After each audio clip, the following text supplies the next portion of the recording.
ESL One Cologne is behind us. We're at the hotel. We have our winners. Let's just go through the playoffs really quickly. Not only did you take the title, you also kind of took the title of being the comeback kings, because it was three times in a row in 3 different matches, 3 different comebacks. Why do you think you're able to do that? Is it just a confidence thing, or what do you think it is?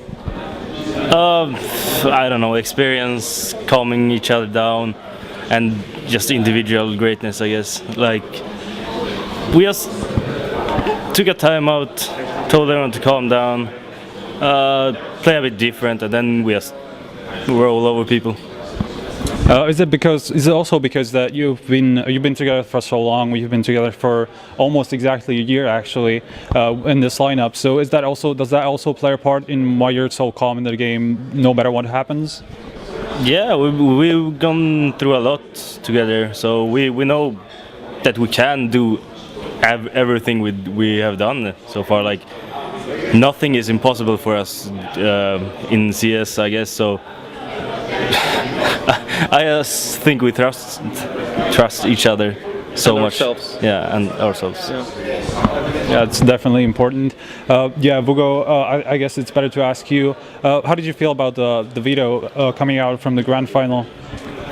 It was actually, the guys wanted to do another map ban, but it was actually me deciding to ban Mirage, because the players feel confident on it, but I feel that it's the only map that we show some shakiness or weaknesses. It's only Mirage, and we shouldn't focus that much on what the other team, what they play. We should just focus on, if we don't feel 100% on Mirage, then we go for it. And I managed to convince them. I also suggested that we should pick Cobble, because we know that they are not that strong on it, and we felt great playing VP on it.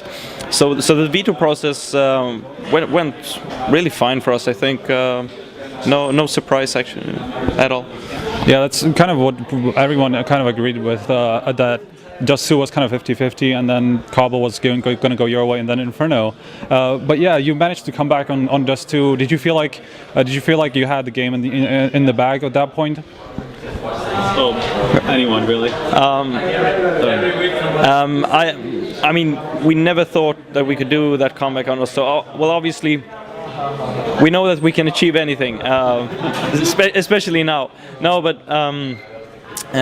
when they started rolling on Dust 2, which we know is their best map, I'd lie if I say we didn't feel a little down, but we started to pump each other up and say, like, at least get a few rounds, and then we got a few rounds, and then okay, get some more. And we started to build momentum, and everything felt great. And when it said like 14 to 10, yeah, but when it said 14 to 10, I think we can do this. We can really do this. And we started rolling, and everything went great. Every player hit their shots. Every player came up with ideas that we haven't been doing in practice and or in any match before. So great new stuff, great new improvement, improvisations and stuff like that. Everything was on spot. Okay, so yeah, the other part of that, what do you think would happen if it came down to Inferno? Do you think it would be another 50-50 map like Dust 2, or would it go your way? Would it go their way? It's really hard to say. I don't know anything about how they play Inferno, and we have never scrimmed the new lineup on Inferno, I think. So I couldn't say. I would say 50-50.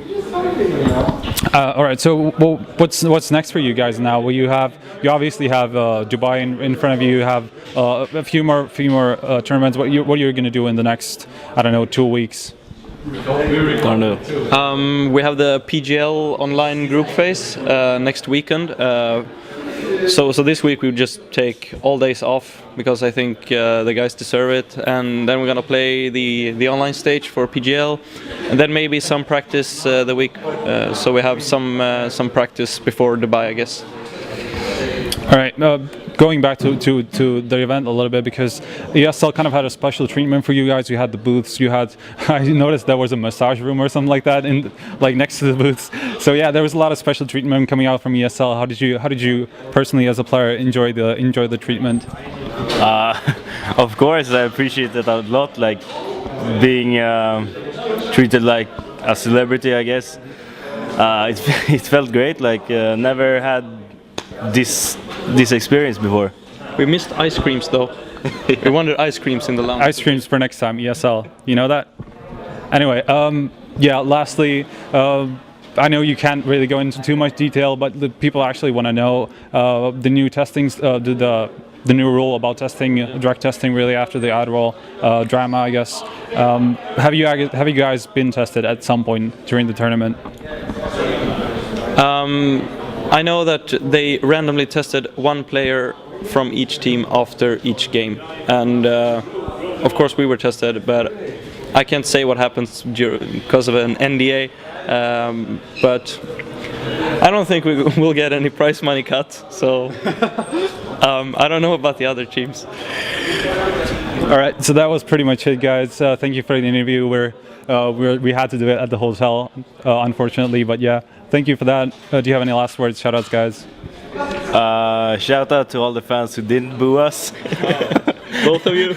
Oh yeah, well, let's go into that actually. How did you feel as a player, like getting that bullying during the interviews, during the match itself? I have to say I'm a player who don't give a fuck about anything really. You're asking the wrong guy. It doesn't matter. It's just like Yeah, like they can do whatever they want. I still wouldn't give a fuck. And You still perform. yeah, like This is a family show. keep it clean, guys. Anything else to say?